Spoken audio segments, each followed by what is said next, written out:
আমার দয়াল নবী যখন মদিনা ছিলেন, মদিনা থেকে মক্কা বিজয় করবেন, কারণ মক্কা থেকে তো আমার দয়াল নবীকে পাঠিয়ে দেওয়া হয়েছিল, নির্যাতন করতো দয়াল নবীর উপর।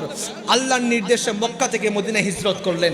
মদিনা হিজরত করার পরে সেখানে বিশাল বড় রাষ্ট্র তৈরি হলো, আমাদের মুসলিম সাম্রাজ্য আস্তে আস্তে বৃদ্ধি পেতে লাগলো। এরপর আমার দয়াল নবী চিন্তা করলেন আমার মাতৃভূমি মক্কাকে বিজয় করতে হবে।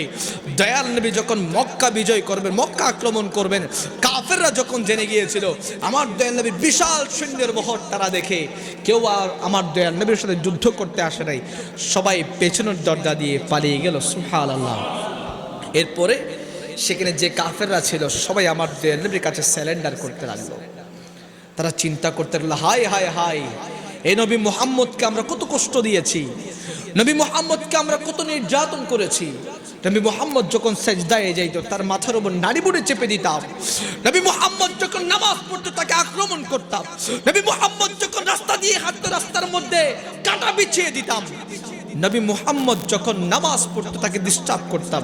নবী মুহাম্মদ যখন কোন একটা কাজ করতো তাকে সে কাজটা করতে দিতাম না। হায় হায় হায়, আজকে তো সেই নবী মুহাম্মদ মক্কা বিজয় করে ফেলেছে, আজকে তো আমরা সবাই পরাধীন হয়ে গিয়েছি, নবী মুহাম্মদ নিশ্চয়ই হয়তো আমাদেরকে কতল করে ফেলবেন।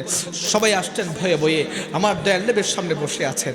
তখন আমার দয়াল নবী সব কাফেরদের উদ্দেশ্যে বলতে লাগলেন, আজকে প্রতিশোধ নেওয়ার দিন নয়, আজকে প্রতিশোধ নেওয়ার দিন নয়, আজকে আমি তোমাদেরকে সবাইকে ক্ষমা করে দিলাম। সুবহানাল্লাহ। ভাই, ইসলাম তো প্রচার হয়েছে এইভাবে আস্তে আস্তে। আপনি কে মনে করছেন? খোদা কি কসম, আমার দয়াল নবী কোনো একজন বান্দাকে বলে নাই যে তোমার ইসলাম ধর্ম গ্রহণ করতে হবে, এই জোরজবস্তি করে নাই, বরঞ্চ আমার দয়াল নবীর আদর্শের কাছে সবাই নত হয়েছে, আমার দয়াল নবীর শান ও আজমতের কাছে সবাই নত হয়েছে। সাথে সাথে আমার দয়াল নবীর কদমে পড়ে গিয়েছে, ইয়া রাসূলুল্লাহ, অনেক গুনাহ তো করে ফেলেছি, আপনার সাথে অনেক বেয়াদবি করে ফেলেছি, আপনি তো বলছেন আল্লাহর কাছে তওবার রাস্তা খোলা আছে, আপনি তো বলেছেন আল্লাহ ক্ষমাশীল, আল্লাহ কি আমাদেরকে ক্ষমা করবে?